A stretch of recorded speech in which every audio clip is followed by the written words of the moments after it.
தினமும் விதவிதமாக சமைச்சிக்கிட்டு இருக்கிற நமக்கு என்னைக்காவது ஒரு நாளைக்கு தோணும், ரொம்ப கடுப்பாக இருக்கும் சமைக்கிறதுக்கே. ஏதாவது ஒன்று சமைச்சு வச்சுட்டு வந்தால் போதும் அப்படிங்கிற மாதிரி ஒரு ஃபீல் கொடுக்கும். எனக்கும் இன்றைக்கி வந்து பார்த்தீங்கன்னா அப்படி தான் இருந்தது. ஆஃபீஸில் கொஞ்சம் வேலையெல்லாம் செஞ்சு முடிச்சுட்டு வெளியில் வாசலெல்லாம் கூட்டி முடிச்சுட்டு வரும்பொழுது செம்ம டயர்டாக இருந்தது. ஏதாவது ஒன்று செஞ்சு வச்சா மட்டும் போதும் அப்படின்ட்டு வந்து பார்த்தேன். வீட்டில் தக்காளி மட்டும்தான் இருந்தது. ஒரு சிம்பிளான ஒரு தக்காளி குழம்பு தான் வச்சேன். தக்காளியை இது போல் நல்ல பெரிய பெரிய பீசஸாக கூட நீங்கள் கட் பண்ணி எடுத்துக்கோங்க.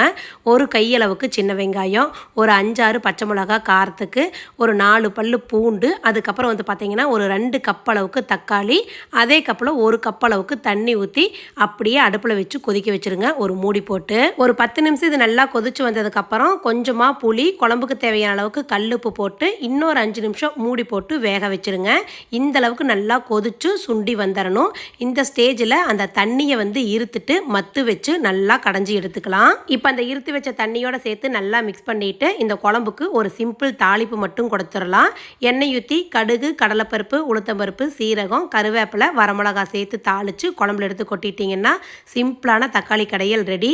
இட்லி, தோசை, சாதம் எல்லாத்துக்குமே நல்லாயிருக்கும். செய்யறதுக்கு ரொம்பவே சிம்பிளாக தான் இருக்கும், ஆனால் டேஸ்ட் வந்து நல்லாயிருக்கும். இந்த ஒரு சட்டி குழம்பும் ஒரே வேளையில் எங்கள் வீட்டில் காலி ஆயிடுச்சு. அந்தளவுக்கு நல்லா இருந்தது. டயர்டாக இருக்கும் பொழுது நீங்களும் ஒரு நாள் ட்ரை பண்ணி பாருங்கள்.